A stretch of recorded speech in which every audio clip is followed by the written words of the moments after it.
Well, good morning, everyone. Got a lot of things planned for today. Hopefully, we'll get through them. I want to show you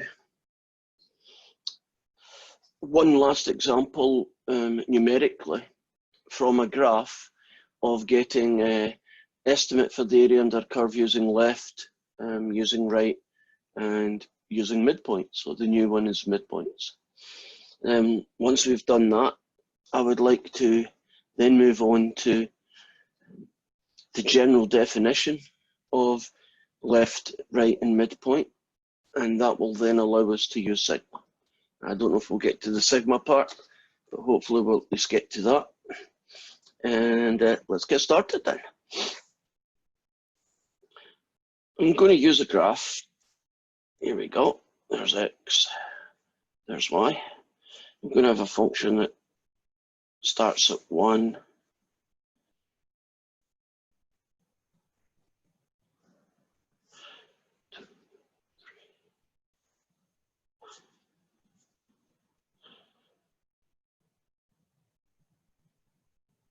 right, so here is the function and it starts at here. Let's have a scale like 5, 10, 15, 20, 25, 30. And we'll have a function that goes here. And it, let's say, it finishes there. It looks something like that.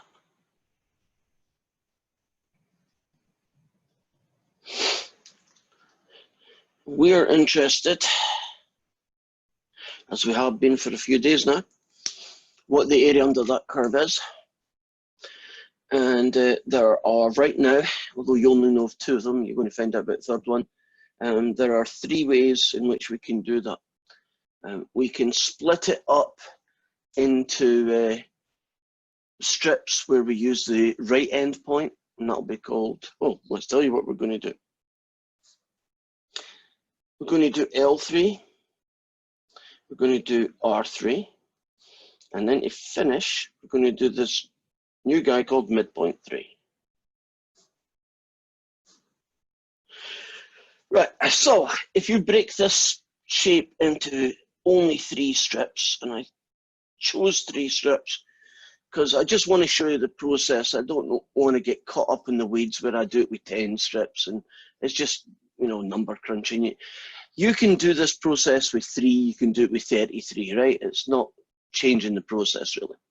Now for 3 strips, I know that those 3 strips are all too wide, but the formula for getting the width, which is called delta x, is b take away a over n.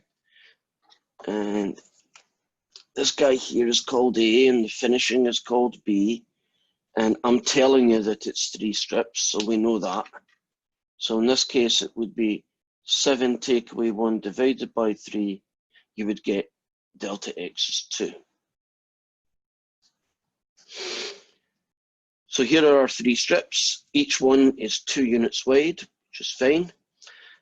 If you do L3, then when you're doing this shape, you're going to get the height of the rectangle by using, if you do R3, I should say, you get this one. If you're doing R3, you use that one. And if you're doing R3, you use that one. Now, if you wanted to do left 3, you do this one, and this one. That's jumping ahead a little bit too far. So I'm going to do a little table here, which you probably don't need, but it kind of helps. It helps me anyway. The ordinal points, these are the points here where the rectangles start and finish. In this story, they are at 1, at 3, 5, and at 7. And at 1, the function is 5. At 3, it's probably 8. At 5, it looks to me like 15. And at 7, it looks like it's 25.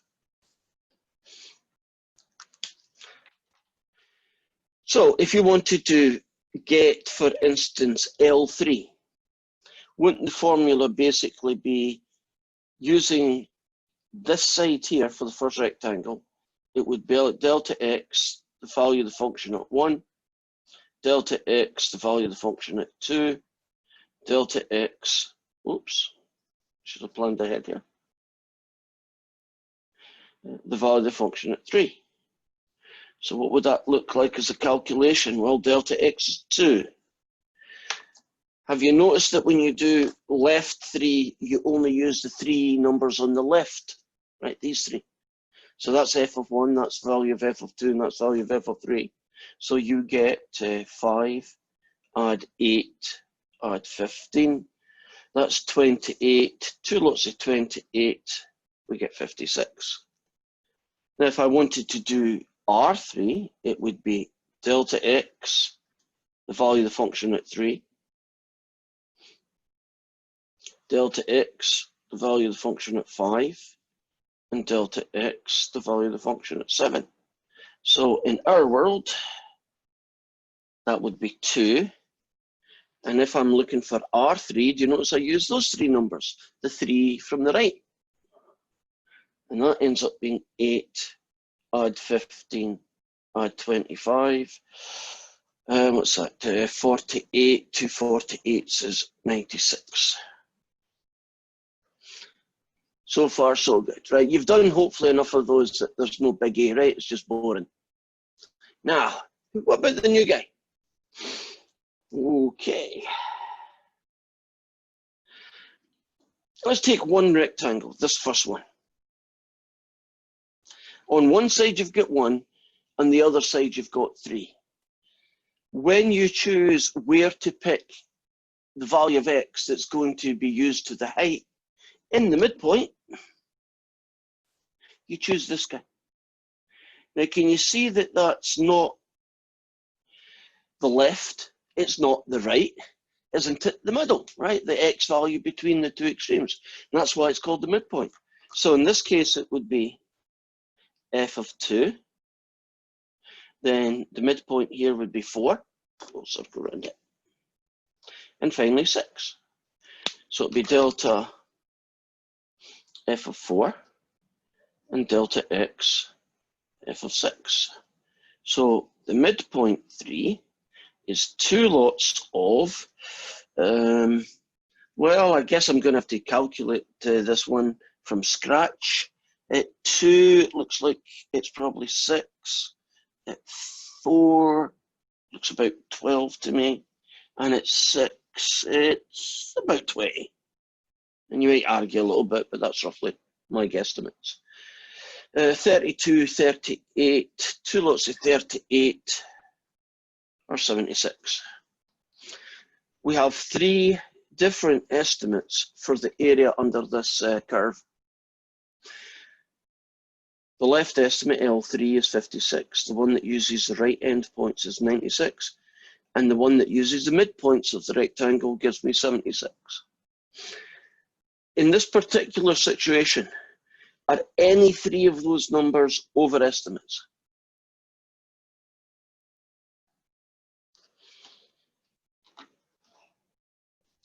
R3. The right hand should be the overestimate.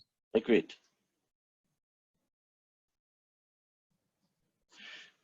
Won't this fellow then be the underestimate? Yes. Isn't the midpoint, just because of the structure of it, would you agree that the midpoint is something like a compromise between the two extremes? If you only had one of those 3 to pick, in general, because there are always exceptions to this kind of situation, but in general, would you agree that the midpoint is probably going to do a better job than either the left or the right would? No, the left's a bit too big and the right's a little bit too small, or vice versa, right? Or, and this is a general truism, that if you are using only these 3 versions, the midpoint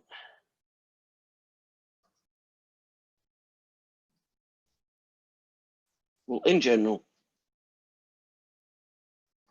give you a better estimate.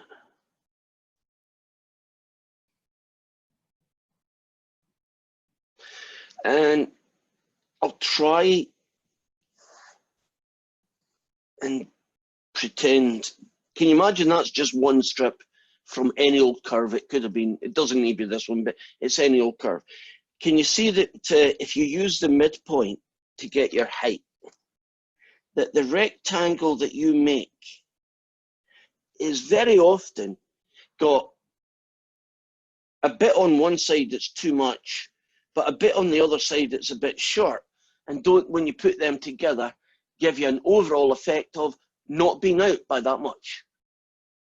Does that kind of emphasize why the midpoint would probably work, in the sense that it's still an estimate, right? But it's probably going to be a better one. Now, I haven't really done much in midpoints. You're going to see them occasionally. I think there's 2 questions in the first homework and quite a few more in the second section. But are we comfortable about the new guy in town from a diagram, how you would get the midpoint? Are we good? Right. So it's now time. Oh, well, pause. Is there any questions about this? Because I'm about to move on to something new. This is kind of your last chance to say, you know, I need some help or I want to understand something. Okay. Feels like I'm in a wedding ceremony where I've just said, has anybody got anything they want to say or forever hold their peace? That's it. They're married, you're out of it. So where are we off to next? Well, hopefully I've got this thing set up. I thought I had, but knowing me, there's no guarantees. Let me put this over here. Let me not put this over here. Let me put this over here.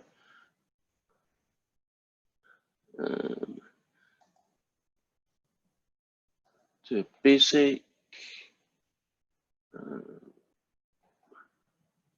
That didn't work.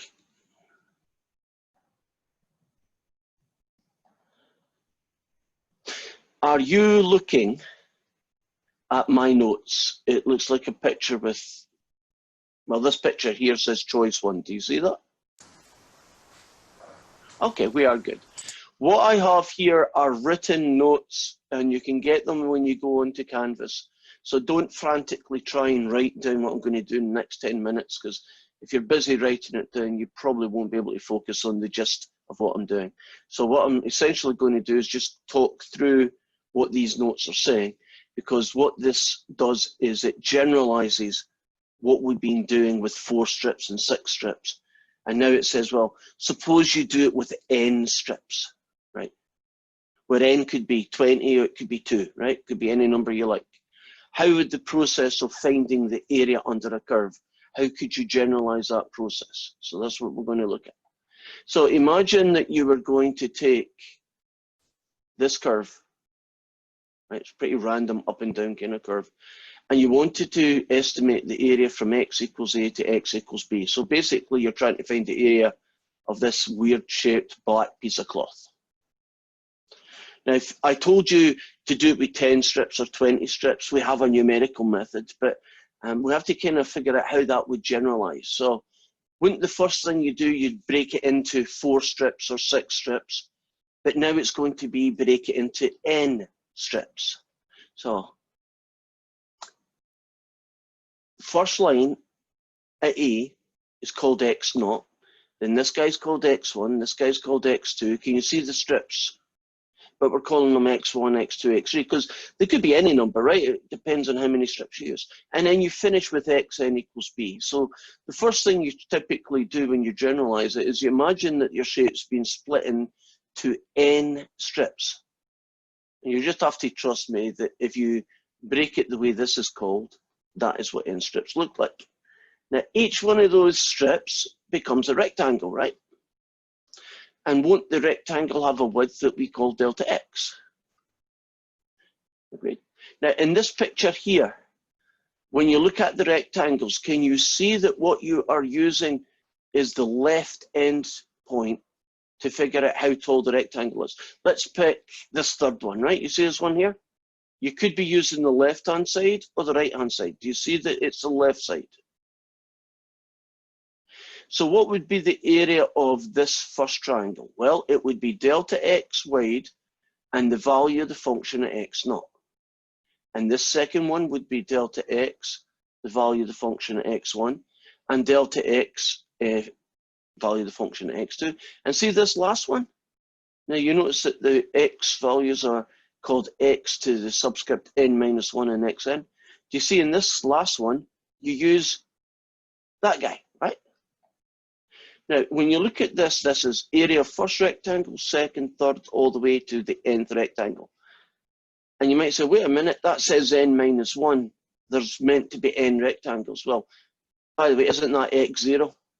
So from 0 to n minus 1, aren't there n things? Right, so it is n rectangles. Now, if you pull out delta x as a common factor, you could write it like this. And guess what? Look at how nice it looks when you write that line at the top in terms of sigma notation. Isn't it just basically from, I'm using I, but you could use any letter you like except n, I equals 0 to n minus 1 of the value of the function at xi times the width delta x. So that guy there, who I'm going to write down right now, because when I leave this, we're going to go back to our notes, is I equals 0 to n minus 1, f of xi delta x. Now, in this second picture, you do the exact same thing except one difference. Have you noticed that you're using the right endpoints to make these rectangles up? And these are the areas of those rectangles. And this is what it looks like when you do it as an Rn. So it's sigma f of xi delta x. And if you do midpoints, you can kind of imagine these midpoints. Although I haven't put it in the diagram because there's just too much happening if I did. This fella here called x1 asterisk just means the midpoint of the first rectangle. x2 asterisk means the x coordinate of the middle of the second rectangle, all the way to the end. And that gets us our third guy. The midpoint, mn, is sigma I equals 1 to n f of x star delta x. Because we have now turned left, right, and midpoint into a sigma, can you see then that if we can just populate these things here with numbers that we can use, shouldn't we then be able to get the area using sigma for any shape that we like, as long as we know the functions formula? And that's the theory part. What we're going to do is try and show you in a little bit more detail how you can actually apply that.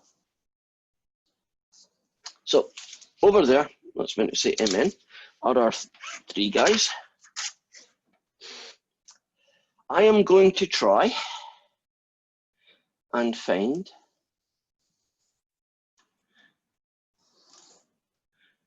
the area under the curve f of x equals x squared from 1 to 3.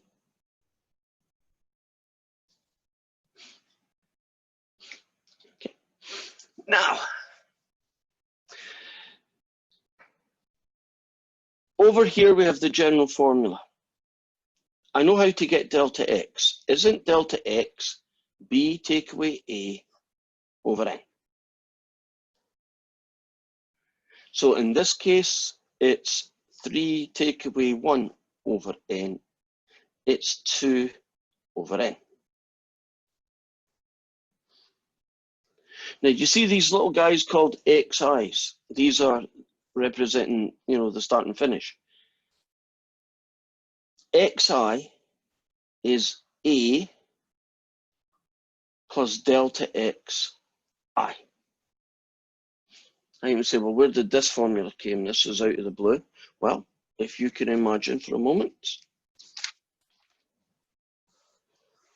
a general curve, if you started at A and you moved delta x each time, wouldn't this guy have an x coordinate of A plus delta x? Wouldn't this guy be A plus 2 lots of delta x? And wouldn't this guy be A plus 3 lots of delta x, right? Now, this guy is called x1, this guy is called x2, this guy is called x3. Do you notice that x3 has a 3 here, x2 has a 2 here, x1 is an x1? Do you see that makes perfect sense, that that would tell you the x coordinate? So you put this together and what do we have? Well, oops, back to our original. A is 1. Delta x is 2 over n times I. So I am going to try ln. And ln is sigma, Rn, is sigma I equals 1 to n f of xi times delta x.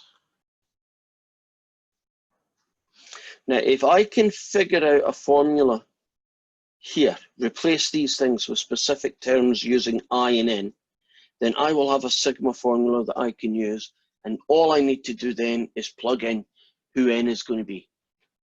So let's see if we can make that happen.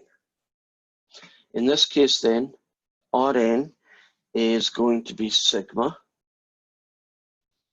I equals 1 to n, the value of the function at xi, which in this case is 1 to I over n, delta x, which in this case is 2 over n. So this gives me I equals 1 to n. Well, the function is x squared, so the function here is that guy squared times 2 over n.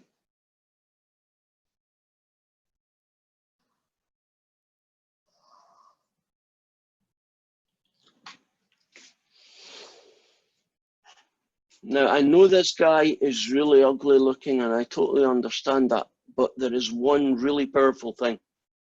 Now that I've set up this general formula, I can use this to find out what the answer would be for any number of strips you like. So I'm going to put it to the test and show you how quick it is. This is how many strips, and this is going to be our estimated area, right? In other words, what our n gets us.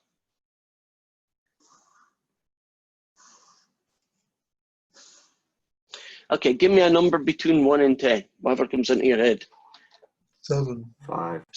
Well, I got 7 beats it just by a little bit. So if you want to do this formula here, right, with 7, let's show you what R7 looks like then. R7 is sigma I equals 1 to 7. 1 plus 2i over 7 squared times 2 over 7. Do you see all I've done there is replace the n with 7 because that's how many strips. This here we can do on our calculator.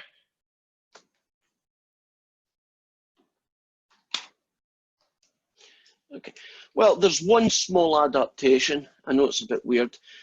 Doesn't our calculator only allow n equals 1 to 7? Right, it's the only variable in time. So just pretend that says n equals 1 to 7, 1 plus 2i over 7, 2 over 7, that kind of thing. So here goes. Second list, number 5. Second list, number 5. This fella here is going to be the ugly part.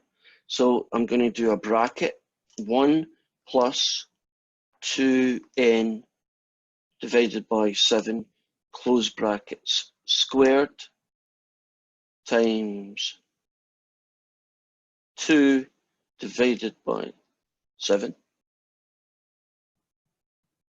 comma, n, comma, start at 1, comma, finish at 7.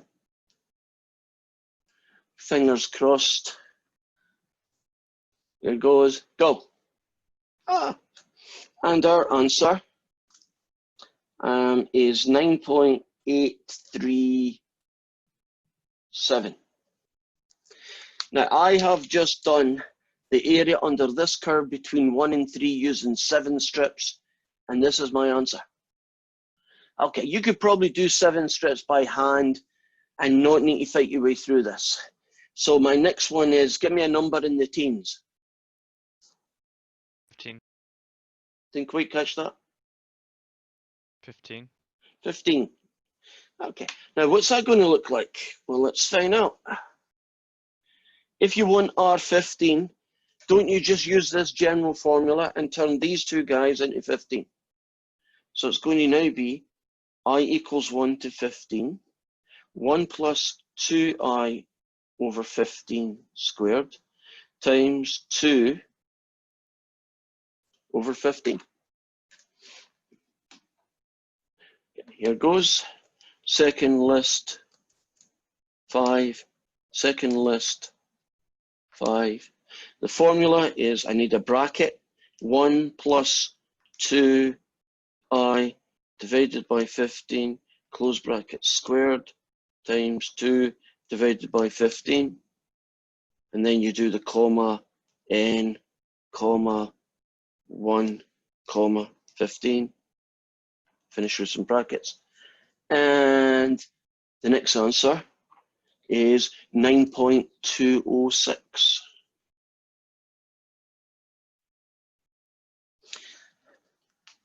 How long do you think that would take you to do this same question with 15 strips? Is sigma becoming a little bit more, okay, it's hard to do, but it's worth it once I do it? Okay, I know there's going to be a number that this thing's going to break, but let's go for, oh, give me a number that's bigger than 20 but less than 100. 99. Whoa, you are trying to break it. Right. Now, if you want to do 99, it's I equals 1 to 99. 1 plus 2i over 99 squared times 2 over 99. Do you see how the general formula is beginning to work now? Let's see what 99 looks like. Second list, number 5. Second list, number 5. I need another bracket. 1 plus 2, that guy divided by 99, bracket squared, times 2 divided by 99. My usual start and finish. That's 2,1, 99. And the answer I get is 8.748.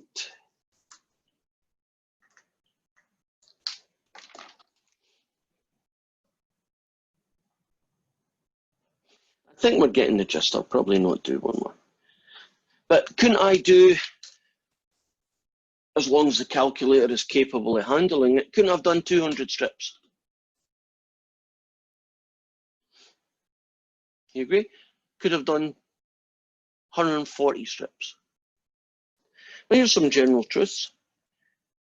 Would you agree that it seems reasonable that the more strips you have, the more accurate your estimate will be? Right. So if I was doing 99 strips, this answer here, I'm sure, is probably closer to the real answer than if I only do 7 strips.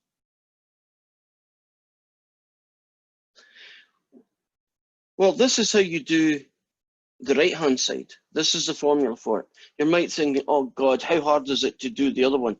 It's actually nothing.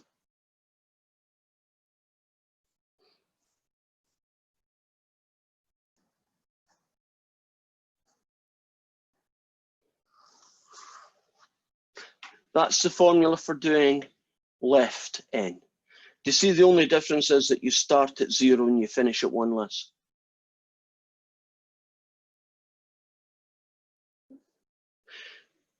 Agreed? Let's do only one of these. Let's do the 99 guy. Then he is going to be sigma I equals 0 to 1 less. This fella here, 1 plus 2i to 99 squared times 2 over 99. Have you noticed that this guy is the same guy? Doesn't change. All that changes is you start slightly more to the left than the other one did. Now, I can put that into my calculator. I'm going to do a slight cheat.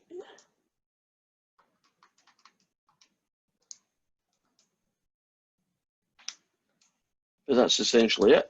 And the answer is 8.586.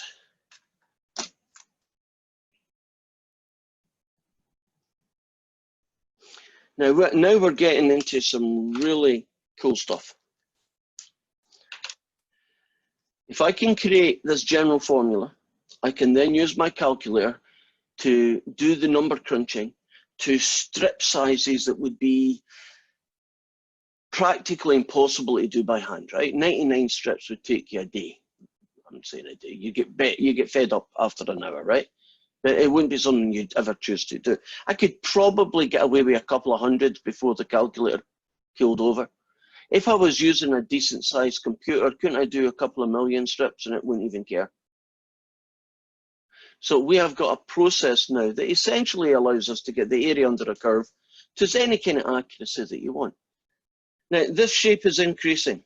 So doesn't that make this guy here, the 8.7, an overestimate? And over here, the 8.58 would be an underestimate. So at 99 strips, it would be reasonable to expect that the answer is probably 8.6-ish, right? If I did 200 or 300 strips, I bet you I could get that to 2 or 3 decimal places, right? Just narrow it so the answer is within a couple of decimal places of each other. And so we have got a very good process that allows us to calculate an estimate for the area under a curve in a very heavy numerical process. Now, I think the hardest part is going to be creating these guys. So what I'm going to do now is just pick some random functions and generate their sigma notations, their general formulas. So let's see. Let's suppose that I want to do a function, and the function is going to be sine x, and I want to do it from 0 to pi, and it's going to have n strips. So if you want to visualize it, it's that guy, right? Now, L, and I keep doing that, I don't know why, I guess because L sounds like should be first. Let's do Rn. Sigma n equals, try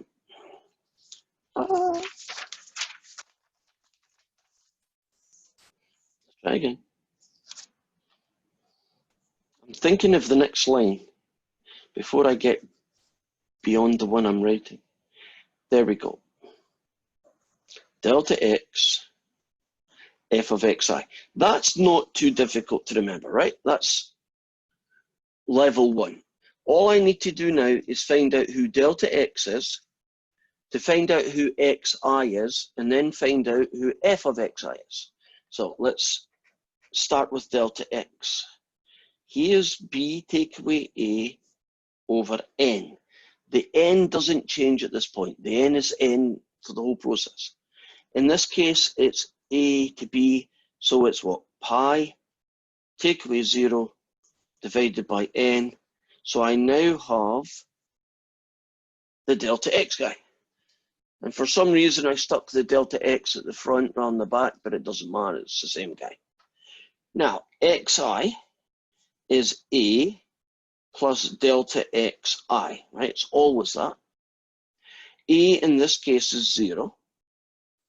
Delta x is this fella. And you have an I. So there is the guy for I. There is the guy for delta x. So ln is going to be I equals 1 to n, delta x, and the value of the function at basically pi n over I. And now we're finished, because this particular function is sine x. So we're going to find that.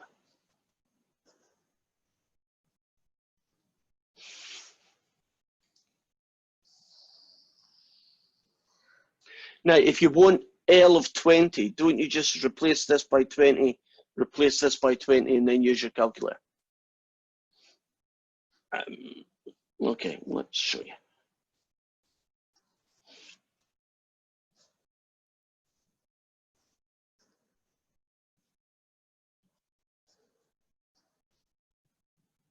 It's a little unfortunate that the calculator wants to use n and we want to use n for a different reason. So this becomes that.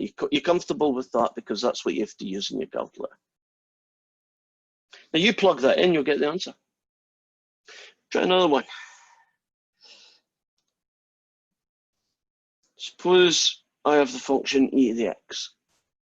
And I'm going to start at 1 and finish at 5. So that's my a and that's my b. Right, I'd like to generate this fella.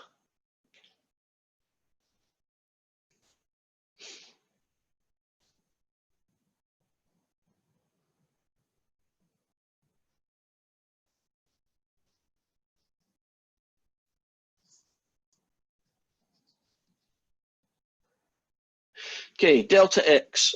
Won't delta x be b take away a? So in this case, 5 take away 1, that's 4 divided by n.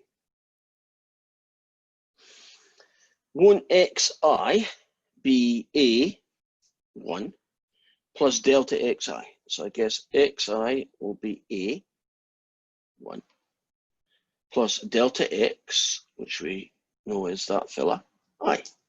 So it's going to be the value of the function at a plus delta x, I. So in this case, it would be I equals 1 to n, 4 over n, e to the power of 1 plus 4 over n, I.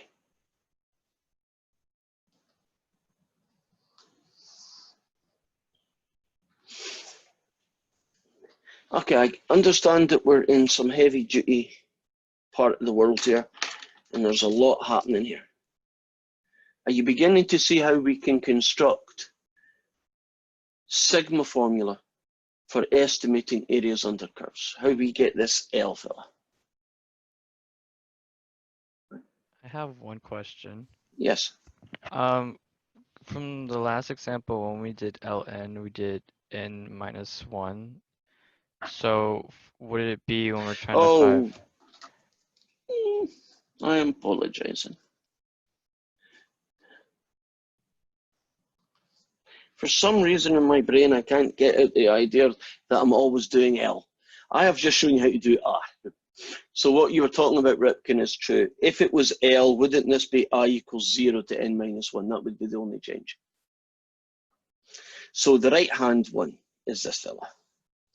I'm going to have to get into my brain right before left. So I just mislabeled these. process is perfect, but these are RNs. Now, if you wanted to do an ln, it would be I equals 0 to n minus 1 of the same thing. So you don't actually change this bit. You just change your start and finish. So if you can get one, you can always figure out who the other one is. Any other question? It's a good one. Caught a mistake. Okay, I think the proof is in the pudding is in the eating. So f of x is x cubed. We're going to do it from 0 to 4. And this time I will get it correct. I want you to find the general formula for Rn. So you have got a minute. If you know what you're doing, it should take about a minute.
Okay, here goes. You can catch up with me. In this case, A is 0, and B will be 4. So delta x, which is B take away A over n, becomes 4 take away 0 over n, becomes 4 over n. The general formula for xi is A plus delta xi. In this case, 0 plus 4 over ni, which is just 4i over n. The value of the function f of xi is whatever xi is, in this case, cubed. I would probably fix that by cubing everybody. Just looks prettier. You could have left it that way. I'm sure it wouldn't matter as far as the calculator is concerned. Right, and if you want to get Rn, it's sigma from 1 to n of delta x f of xi. So it's I equals 1 to n. 64i cubed over n cubed times, what's delta x? Oh, 4 over n. Oh, do you know in this particular case I've stuck the delta x this side, sometimes I stick it to that side. It's the same thing. Could we make this look prettier? Could we take this and make it nicer?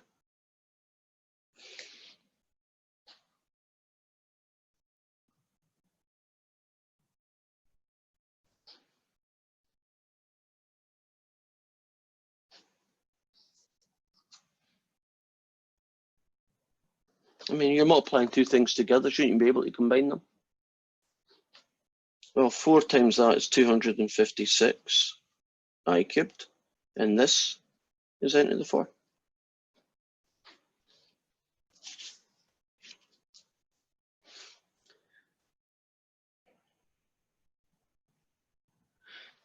If you wanted ln, wouldn't you just change that to 0 and n minus 1 and you'd be done? Okay, to finish today then. Oh, let's find the estimate using 100 strips. So that's going to be, I'm going to have to change the letter from n equals 1 to 100. 256 I cubed over 100 to the power of 4. That's probably going to break the calculator. Second list, choice 5. Second list, chop 5. This fella here, I just realized I'm going to have to call that n. That is annoying. I wish this calculator had the variable called I and not n. Then I wouldn't have to do this weird transition. But I'm stuck with it, so I'll have to do it. 256 n cubed divided by 100 to the power of 4, comma n, comma 1, comma 100. And if this doesn't work, it's because the calculator can't handle it.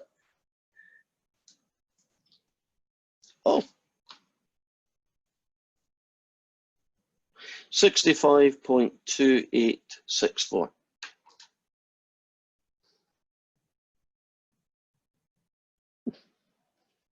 Interesting.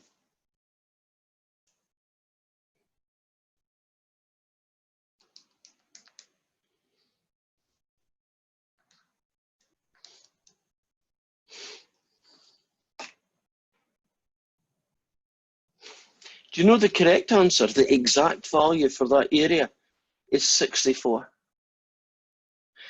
Even after 100 strips, aren't we still about 1% up? Maybe, no, actually 2% up. So if you want to get a really accurate answer,